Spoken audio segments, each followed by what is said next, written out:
or I said earlier that you have about 200, I don't know the exact number, fields that you have to complete before you hit submit. What happens if your boss comes up to you on a Wednesday morning, like it's, let's say it's 10 a.m., right? And he says, please add this listing on the MLS and add it to the broker tour by noon. We only have until Wednesday noon, so we can add it to the broker's tour at the association. Otherwise, we need to wait an entire week, right? So, and then you go like, I have 200 fields to enter. How am I gonna finish this in less than 2 hours? So what do? Besides start sweating, right? You start sweating like, I don't know if I'm gonna be able to make it, right? But then you go, okay, sure. So what you do, here's a little trick, right? There is this little button right here called Show Required Fields Only. Do you see that? You can compress your listing to just see whatever is really required for the listing. So I can compress it, and now it only shows me all the required fields. So instead of having 200 fields, I'm just gonna have like 50 or 60, whatever it is, right? So I'm gonna go through all the required fields, go to the very end of the listing. Once there's no errors, hit submit, voila, right? I hit submit.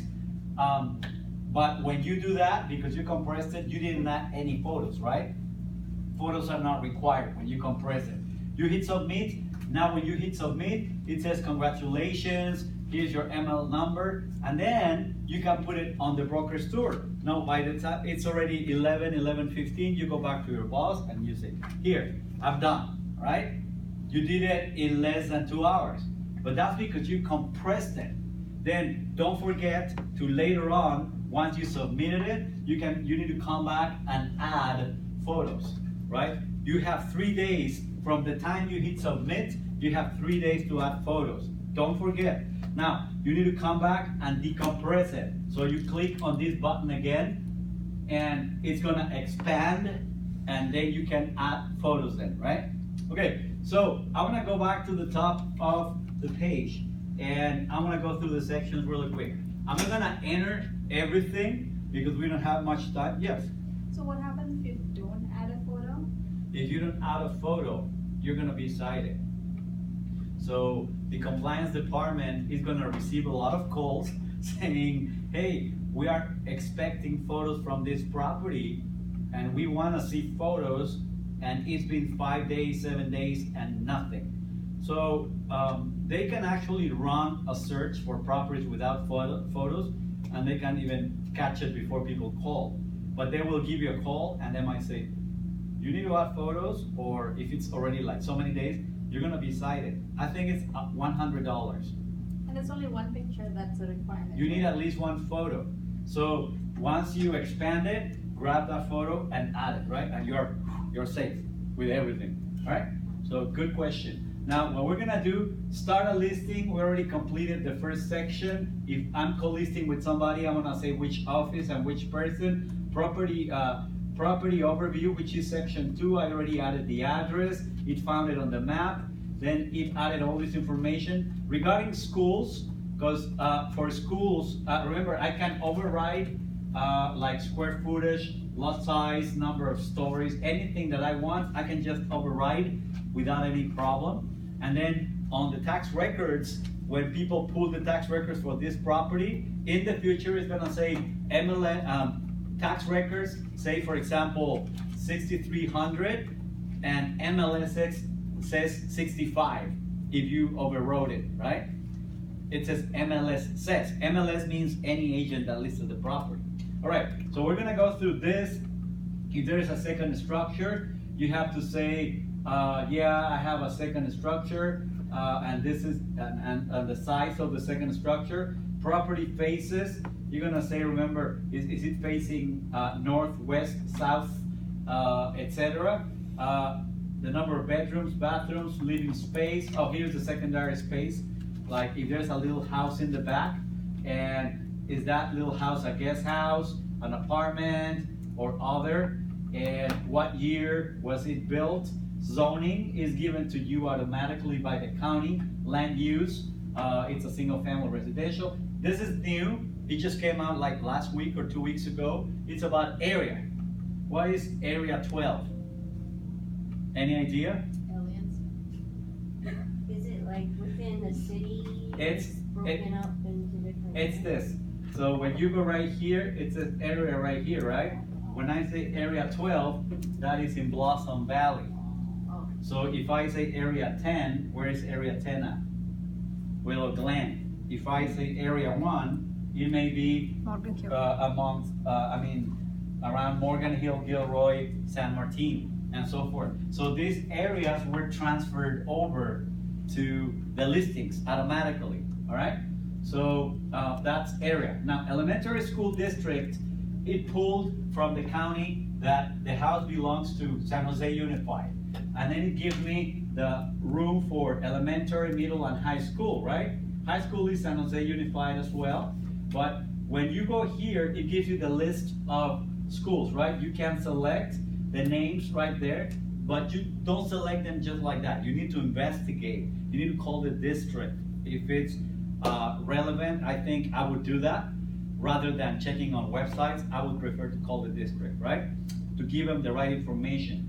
I mean, a lot of agents leave this blank, but people really want to know, especially if they have kids. So say for high school, let's say they need to go to Gunderson High School for this house. Is this property within city limits? Yes. And is this property in an incorporated area? Yes. How do I know if it's incorporated or not incorporated, or let's say unincorporated? How do I know? One of the things that I didn't mention before is when you put something here, and if you don't know what to enter, go to the tips right here. There is a tip for every field. So it says here, indicate whether or not the subject property is in a region that is governed by its own municipal corporation. So incorporated means pretty much like when people pay their bills, their garbage, their sewer, everything to the city, right? That's incorporated. When you go to Santa Cruz, for example, on Highway 17, you see a lot of little exits, and when you exit, when you take one of those, there are houses far away, separated from each other. Those houses are more likely to be unincorporated. Unincorporated means they don't have, they're not paved, they don't have sidewalks, they pay their bills, water, sewage to a third party. So there is a federal fund that supplies them with that, and then they pay to the third party, right? So that's unincorporated, but there is an explanation over there. All right, so cross street is a required field. You have to say cross street for this property is Cahalan, and whatever cross street. Directions, how to get to this property by car from the freeway. Listing details. This is where you say, yeah, it's an active property or it's a coming soon. Listing date. I'm listing starting today, and the lease price that I want for this house is $850, for example, right?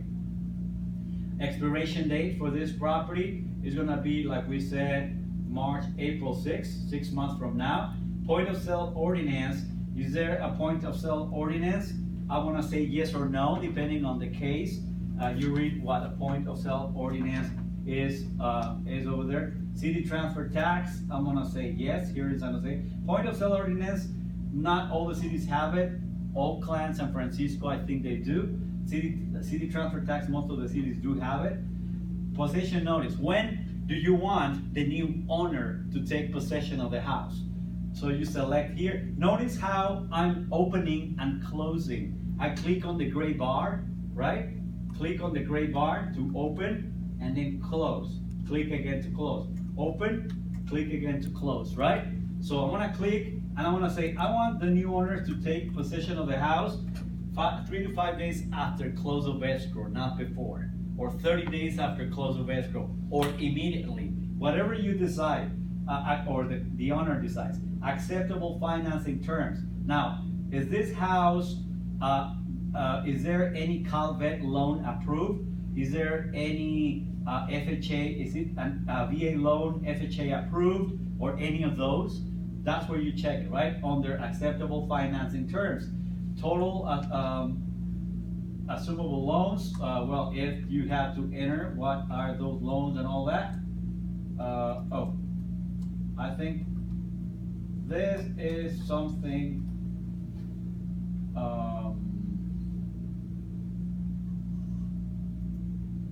let me see, I think I checked.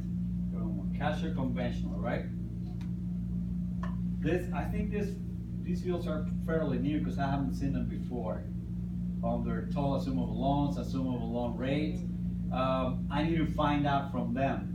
But remember, if we click here, it says here, enter the amount of the assumable loan, right? Right here, but it doesn't really tell you much. And then you're gonna probably have to ask your broker about those fields. Anyway, so let's go through this. It's funny, it's like, now current rent. Why does it have current rent there? I think you have tenants and then Yeah, sell it and then it'd be like what you could get for it. Yeah, but what I'm saying is that these fields are fairly new. I haven't seen them before. So it sounds to me like you could be renting the property, right?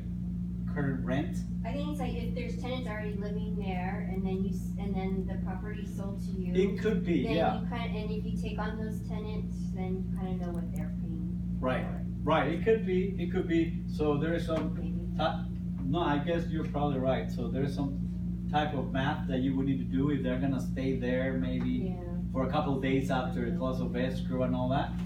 But let's not get into that for right now. I need to find out more. Special listing conditions, if this is an REO or a short sale, or nothing, right? Or it does not apply, or a hot on property, then I put it as an REO for right now. Fireplace, is there a fireplace, yes or no? If there is, what type? When you say yes, it's gonna tell you what type of fire, how many and what type of fireplace, right?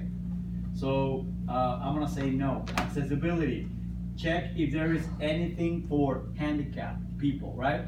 Like if there are grab bars for handicapped people, like wheelchair access right there, right there, and so forth, right? Kitchen features for like the counter is pretty low for a person in a wheelchair and so forth, right? So you check whatever is needed from here, then you go to the next one. Bathroom, you're gonna say it's got granite, it's got marble, and it's got a skylight, right? See, I'm adding one by one by checking. So when you do the drop down right here, like on bedrooms, you have all the little boxes that you can check. You can check multiple, but sometimes you check 2 or 3 and it says you cannot combine them. There's a contradiction, right? Between what you chose, and yeah, you need to delete one of those, right? So I'm gonna do bedroom. I have this, communications, I have cable, internet, and DSL. I have cooling system, I have central air. Then I have dining room. I have a dining L shape. Family room, I have no family room here. Flooring, I have laminate, stone, and concrete. Heating, I have like central forced air. Interior amenities, I have like a high ceiling, and I also have a walk-in closet in the master bedroom. Kitchen, I have this and that and the other, right? I have a refrigerator, a dishwasher, a freezer, and so forth, right? So this is where you're gonna add everything. Laundry, I have the washer and dryer, but only the, not exactly washer and dryer. I want the, what you call them? The hookups, where are they? Oh, electricity hookup or gas hookup? Yeah, you could probably say that, gas hookup, electricity, all that. But if you say washer and dryer, that means you're including the appliances, right? And then you're gonna go through other rooms, if there are any other rooms. Oops. What happened here? Why did it compress it like that?